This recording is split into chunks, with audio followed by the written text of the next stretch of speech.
गोष्ट श्रावण सोमवार आणि शिवभक्ती. खूप पूर्वी एक गाव होतं. नाव होतं कैलासपूर. तिथे एक गरीब पण भक्तिमय ब्राह्मण राहत होता, हरिदास. त्याची बायको सुहासिनी. दोघंही रोज शिवाची पूजा करत. घरात जेमतेम सामान, एक छोटंसं शिवलिंग आणि एक लोटा पाणी. हरिदास म्हणायचा, आपल्याकडे पैसा नाही, पण आपली श्रद्धा मोठी आहे. त्यांनी ठरवलं, यावर्षीचा श्रावण महिना विशेष साजरा करायचा. दर सोमवारी उपवास करायचा, महादेवाला बेलपत्र अर्पण करायचं, शिवमंत्र जाप आणि संध्याकाळी अभिषेक.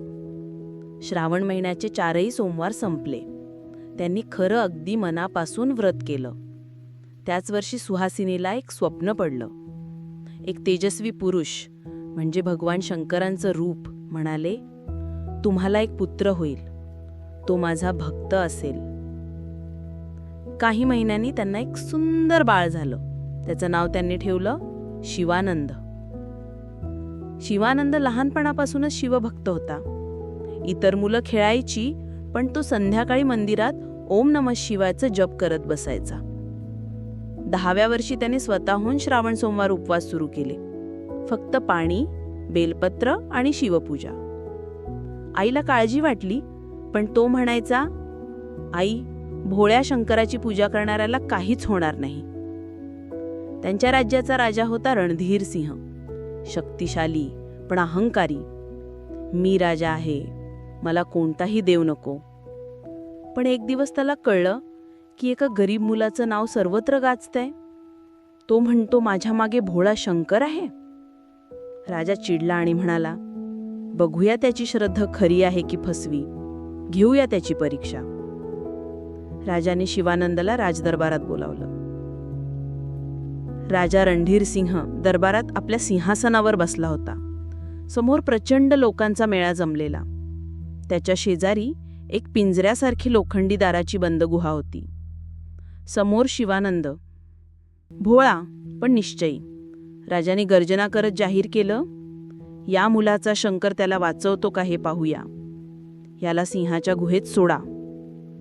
सैनिकांनी त्याला त्या अंधाऱ्या गुहेत ढकलून दिलं. गुहेत सिंह झोपलेला. जाडजूड मिशा, लाल डोळे, घनगंभीर श्वास. सिंह उठला.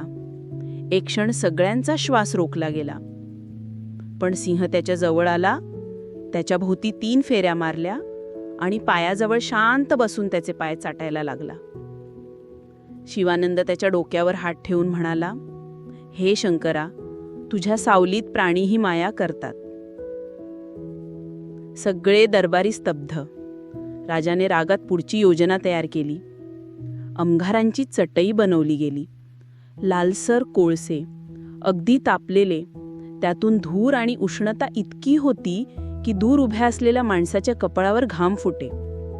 राजा म्हणाला, जर खरंच शिव तुझ्या मागे असेल तर या अंगारांवरून चालून दाखव.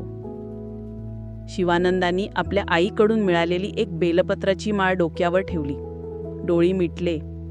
भोळ्या शंकरा, तुझा विश्वास घेऊन चालतो आहे, बाकी सर्व तुझ्यावर. तो एक पाऊल पुढे टाकतो, अंगारावर पाय ठेवतो.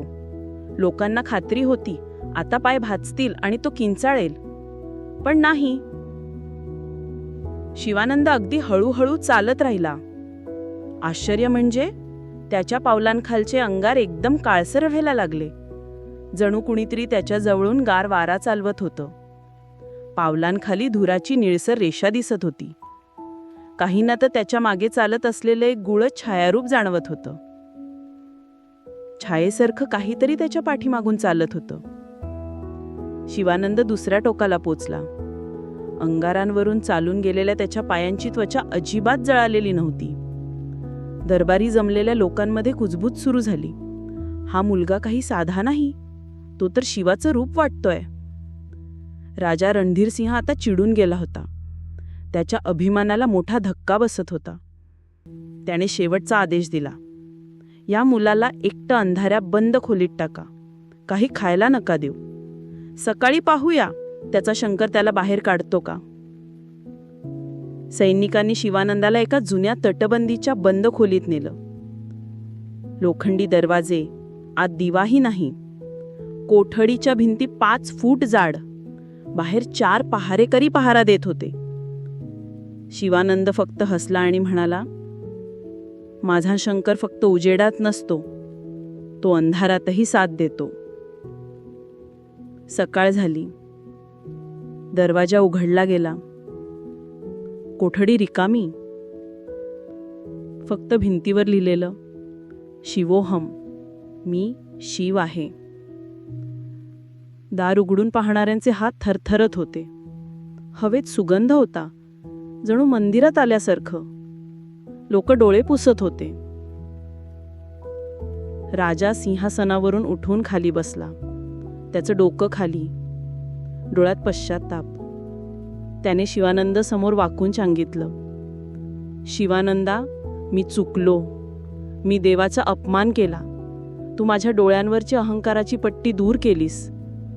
शिवानंद नम्रपणे म्हणाला, महाराज, मी नाही, तो भोळा शंकर आहे. त्याला फक्त श्रद्धा हवी असते. श्रावण सोमवारी मी जे केलं ते त्याचं व्रत होतं आणि त्याचं फळ मलाच नाही, सगळ्या राज्याला मिळालं. त्या दिवसानंतर राजा, दरबारी आणि संपूर्ण राज्यातील लोक श्रावण सोमवारी उपवास करू लागले. शिकवण: श्रद्धा असेल तर भोळ्या शंकराचं रक्षण नक्की मिळतं. उपवास म्हणजे फक्त अन्न न खाणं नाही, ते मन, वाणी आणि शरीराचं शुद्धीकरण आहे. देव परीक्षा घेतो, पण आपल्या भक्ताची साथ कधीही सोडत नाही. ओम नमः शिवाय. आवडली ना गोष्ट? मग लाईक करा लगेच. तुम्हालाही एखादा दैवी अनुभव आला आहे का? कॉमेंटमध्ये नक्की कळवा. गोष्ट जास्तीत जास्त शेअर करा, कारण चांगल्या गोष्टी सर्वांपर्यंत पोहोचल्या पाहिजेत. आणि हो, चॅनल सबस्क्राईब करायला विसरू नका. तुमच्या खास मंडळींना देखील चॅनल आवर्जून सबस्क्राईब करायला सांगाल. क्लिक करा बेल आयकॉनवर, म्हणजे नवीन गोष्ट आली की तुम्हाला लगेच नोटिफिकेशन येईल. कारण पुढच्या वेळी आणू काहीतरी नवीन, काहीतरी खास.